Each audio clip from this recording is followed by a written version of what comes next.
Hello everyone, applied mathematics के सारे बच्चे, आप लोगों के लिए मैं वीडियो नहीं बना पा रहा हूँ। इसका मुझे बहुत दुख है क्योंकि यहाँ पे थोड़ा सा सेटअप गड़बड़ है। आप देख रहे होंगे मैं इस तरीके से वीडियो ज़्यादातर बना रहा हूँ। हाँ, बीच बीच में टाइम मिलता है पर यार वो कंटिन्यूटी नहीं हो पाएगी, इसलिए मैं एक 10 मिनट की वीडियो दे दूँ और फिर ना बनाऊँ तो वो अच्छा नहीं लगता मुझे। इसलिए मैंने उसको थोड़ा सा यहाँ पे रुक दिया था।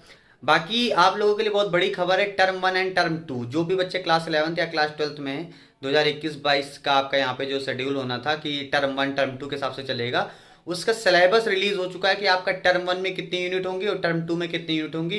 वो आपको देखना है तो आप वीडियो में बने रहिए। अभी मैं बताऊंगा, डिटेल में डिस्कशन होगा कौन कौन सी यूनिट यहाँ पे रखी गई हैं। बहुत ज़्यादा डिटेल में नहीं करेंगे वरना 1 घंटे की वीडियो हो जाएगी और वो ऐसे कैमरा पकड़ के पॉसिबल नहीं है।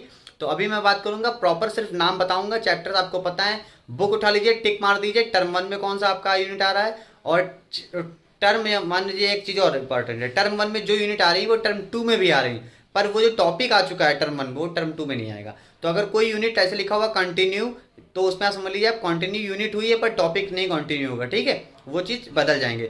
तो आपका टर्म 1 एंड टर्म 2 में क्या चीज़ आया है वो उसके लिए देखने के लिए चलते हैं स्क्रीन पे, और आपको पीडीएफ भी डाउनलोड करने को मिल जाएगा, नीचे डिस्क्रिप्शन में लिंक है।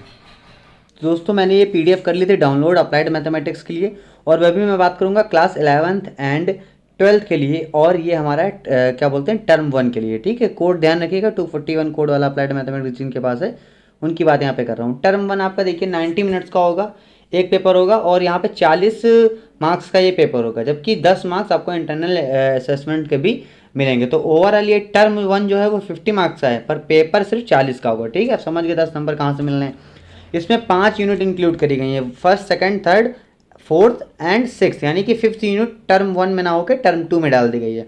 अब इसके देखिए वेटेज भी साथ साथ में दिए हुए हैं 9, 9, 6, 4, 12। तो सबसे ज़्यादा जो वैल्यू है इसमें टर्म 1 में वो डिस्क्रिप्टिव स्टैटिक्स की है, और सेकंड वेटेज जो सबसे हाईएस्ट है वो आपका numbers quantification and numerical application है, और इसमें बहुत सारे चैप्टर हैं। तो जो आपको यूनिट नंबर 1 और जो 6 है ये बहुत इंपॉर्टेंट है, आपको बहुत ढंग से इसको पढ़ना पड़ेगा। साथ ही साथ एल्जेब्रा भी 9 मार्क्स का यहाँ पे वेटेज रखता है।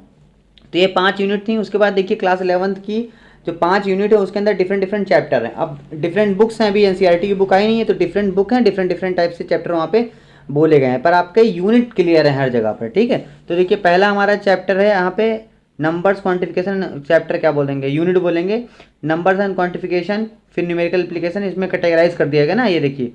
फिर इसके बाद आप आ जाइए, इसमें देखिए कैलेंडर है, क्लॉक है, टाइम वर्क डिस्टेंस है, सीटिंग अरेंजमेंट है। तो ये आपका पूरा जितना भी टॉपिक है ये यूनिट नंबर 1 में आएगा और काफ़ी इंपॉर्टेंट है आपके लिए। एल्जेब्रा भी 9 नंबर का वेटेज रखता है, इसमें सेट्स है आपका, उसके डिफरेंट पार्ट्स हैं, फिर रिलेशन आ जाएगा, और यही 2 चीज़ें इसमें हैं। सॉरी, तीसरी चीज़ है सीक्वेंस एंड सीरीज। तो आपका यहाँ पे 3 चीज़ें देखने को आपको मिलेंगी, ठीक है। उसके बाद आ जाते हैं हम लोग अब तीसरी चीज़ पे, मैथमेटिकल रीजनिंग। इसमें 2 चीज़ें हैं, एक मैथमेटिकल रीजनिंग है, इसमें आपका काफ़ी चीज़ें होती हैं, जैसे कि स्टेटमेंट क्या होता है, निगेशन क्या होता है, ये सब मैंने पढ़ा रखा, आप नीचे डिस्क्रिप्शन में उसकी वीडियोस भी देख सकते हैं। और एक होता है लॉजिकल रीजनिंग, इसमें आपका जैसे कि रीजनिंग आप एसएससी वगैरह सुनते हैं तो उसमें जिस लेवल की रीजनिंग आती है उस तरह की रीजनिंग रहेगी। लेवल तो खैर वो मेंटेन करने की कोशिश नहीं कर रही यहाँ पे, पर उस लेवल तो वो भी हो सकता है, पर वहाँ पे बहुत स्पीड चाहिए होती है हमको, पर यहाँ पर आप आराम से भी कर सकते हैं। पर यहाँ पे अच्छे लेवल की भी रीजनिंग आपको देखने को मिलेगी, लॉजिकल रीजनिंग। 4th यूनिट है कैलकुलस, इसमें आपको function, domain and range, type of function, graphical representation of function, ये सारी चीज़ें देखनी है। उसके बाद 5th यूनिट ना होके डायरेक्टली आगे 6th यूनिट पे डिस्क्रिप्टिव स्टैटिक्स में आपको सारा रिलेटेड है डेटा से, ठीक है।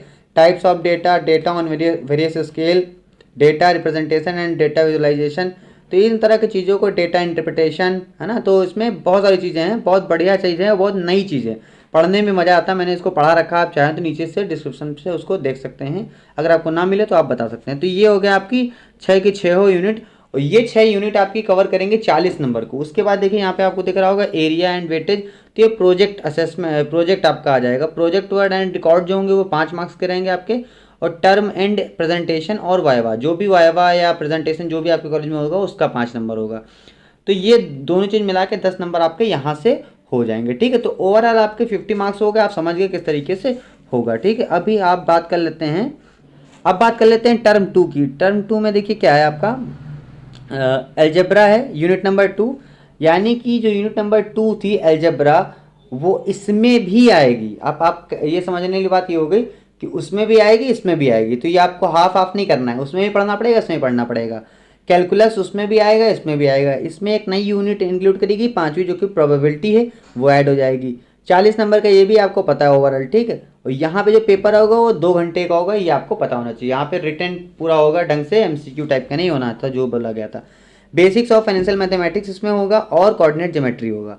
सबसे इंपॉर्टेंट बात, जो भी चीज़ कंटिन्यूड थी वो 6 मार्क्स की हैं, और जो सबसे ज़्यादा वेटेज यहाँ पे रख रहा हुआ है आपका फाइनेंशियल मैथमेटिक्स 15 मार्क्स। अगर आप जो पिछले साल बता रहा हूँ, जो टर्म 1 में आपने प्रिपरेशन करी अलजेब्रा और कैलकुलस की, और उसी के साथ साथ अगर आप इस बार सिर्फ और सिर्फ फाइनेंशियल मैथमेटिक्स भी पढ़ लेंगे ना, तो 15 और 12 इतना नंबर आपका हो जाएगा। 15-12 कितना हो गया, 27 नंबर आपका तो यहीं से हो जाएगा 40 में से, ठीक है। फिर बचा कैलकुलस, प्रोबेबिलिटी और कोऑर्डिनेट ज्योमेट्री, वहाँ से कर सकते हैं आप। तो टर्म 2 के बारे में ये बात हो गई। टर्म 2 में देख लिए परम्यूटेशन एंड कॉम्बिनेशन आपको पहला दिख रहा है, ठीक है। ये कौन सी यूनिट के अंदर आ रहा है आपका, अलजेब्रा में। अच्छा, तो एक बात और ही बोली गई है कि जो भी चीज़ें टॉपिक भी दिए हुए ना, तो उसमें जो टॉपिक ना हो वो यहाँ हो सकते हैं, ठीक है, क्योंकि टॉपिक रिपीट नहीं किया गया। वो चीज़ मैंने अब देखी। तो इम्पॉर्टेंट चीज़ ये कर दी गई है आपका, जैसे कैलकुलस में पिछली बार फंक्शन था, कुछ चीज़ें थी, तो यहाँ पे वो चीज़ें हटा के उसके आगे से जो डिफरेंट टॉपिक हैं वो यूज़ करे गए।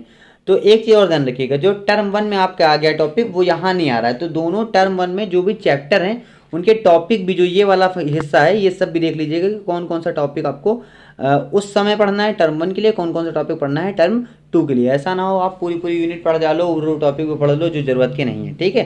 तो ये चीज़ आप समझ सकते हैं। बहुत ज़्यादा है, बहुत लंबी वीडियो बन जाएगी, इसलिए मैं इसको यहाँ पे वो नहीं कर रहा हूँ, ज़्यादा इसको एक्सप्लेन नहीं कर रहा हूँ। अगर आप चाहो तो एक बहुत डिटेल वीडियो इसकी बनेगी, यहाँ पे आपकी सारी यूनिट कवर हो जाएंगी। फिर यहाँ पे लास्टली प्रैक्टिकल होगा फिर से, और 5-5 मार्क्स उसके आपके फिर से मिल जाएंगे। टर्म एंड के जो प्रेजेंटेशन वाइवा वगैरह होगा, प्रैक्टिकल वगैरह, और यहाँ पे प्रैक्टिकल और रिकॉर्ड जो भी चीज़ें हैं सब आपके स्कूल में आप जानते हैं, उनका मिला के 10 मार्क्स यहाँ से हो जाएंगे। तो ओवरऑल अप्लाइड मैथमेटिक्स के क्लास 11 का अगर बात करें तो ये रहा आपका टर्म 1 एंड टर्म 2।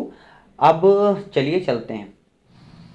तो दोस्तों ये था आपका सिलेबस। अगर आपको कोई भी मन में डाउट हो तो नीचे आप कमेंट में पूछ सकते हैं, या फिर नीचे इंस्टाग्राम की लिंक होगी, वहाँ से भी आप जाके पूछ सकते हैं। मिलता हूँ आप सबसे अगली वीडियो में, तब तक के लिए धन्यवाद। जय हिंद। प्लीज़ सपोर्ट करते रहिए।